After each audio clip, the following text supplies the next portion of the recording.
আসসালামু আলাইকুম দর্শক। আসলে আমরা হঠাৎ করেই চলে আসলাম পঞ্চগড়ে। তো এখন এই বর্তমানে আছি তেঁতুলিয়াতে। তো তেঁতুলিয়াতে আসলাম। পঞ্চগড়ের তেঁতুলিয়ায় আমরা কি কি দেখব, কি কি দেখেছি সেটিকে আজকে রেকর্ড করে রাখলাম এবং আপনাদেরকেও দেখার জন্য অনুরোধ জানাচ্ছি। আপনারাও দেখবেন যে আমরা তেঁতুলিয়া এবং পঞ্চগড়ের এবং বাংলা বান্দার কয়টা স্পট ঘুরি এবং কি কি দেখি এবং আপনাদেরকেও কি কি দেখাতে পারি, সেটিকে আসলে মূলত রেকর্ড করে রাখছি আপনাদের জন্য। আপনারাও দেখবেন এবং অন্যদেরকেও দেখার সুযোগ করে দিবেন।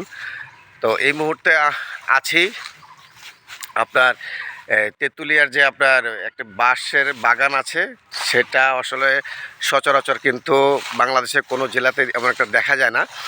এটা নাম হচ্ছে আপনার বোম্বাই বাঁশ, যা সচরাচর আসলে বাংলাদেশের কোনো অঞ্চলে এমন মানে উপজাতির, বিরল উপজাতির যে বাঁশ, সেটা কিন্তু আসলে দেখা যায় না। যে আমার পিছনে যেটা দেখতে পাচ্ছেন যে বাঁশের, দেখেন এটার সাইজ দেখেন এবং দৈর্ঘ্য দেখেন, বিশাল।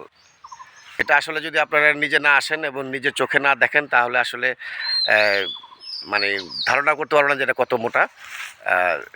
আমি দেখাচ্ছি আপনাদেরকে আরেকটু ভালো করে। এখানে দেখেন একটি বাঁশ সম্ভবত কাটা হয়েছিল, সেটি কিন্তু অনেক মোটা এবং দেখেন কত প্রশস্ত, ভিতরে কত জায়গা। বন্ধুরা দেখেন এখানে আসলে এই বাঁশের পরিচিতি এখানে কিন্তু আসলে দিয়েছে যে এই বাঁশের নাম এবং এই বাঁশের কোত্থেকে আনা হয়েছে, কোন উপজাতির, কোন দেশের বাঁশ, সেটি কিন্তু এখানে লিখে দিয়েছে। মানুষ যেহেতু সহজে বুঝতে পারে কিন্তু এটা পরিচিতি পেতে পারে। কিন্তু এখানে কিছু মানুষ আসলে দেখেন নিজের নাম, ঠিকানা এবং কারো ফোন নাম্বার, কারো মানে কে কবে এসেছে সেখানে কিন্তু এগুলো কালি দিয়ে একেবারে মনে করেন অসৌন্দর্য করে রেখেছে। আসলে সেটি আমাদের কোনো মতেই কাম্য না। কেন যে এগুলো করে, এখন যারা আসবেন এখানে আসলে এমনটি না করার জন্য আমি বিশেষভাবে অনুরোধ করছি, আপনারা এই কাজগুলো করবেন না, কারণ এটি আপনার পরিচিতি, ইমেজকে আরও নষ্ট করে দিবে আমার মনে হয়। এখন আমরা এখান থেকে আসলে চলে যাব ডাকবাংলার উদ্দেশ্যে। তো ডাকবাংলার পাশেই যে সুন্দর একটি জায়গা আছে সেটি আবার আমরা দেখব এবং আপনাদেরকে দেখাবো। কারণ আবার বললাম এই কারণে যে আমি কিন্তু এর আগে কিন্তু এই জায়গাগুলোতে ঘুরে গিয়েছিলাম, কিন্তু এখন আবার নতুন করে এখানে আসার কারণ হচ্ছে যে আমার পাশে যে ভদ্রলোক দেখতে পাচ্ছেন, সে ভদ্রলোক কিন্তু এখানে প্রথম। এই জন্য আবার ওনাকে নিয়ে যাচ্ছি।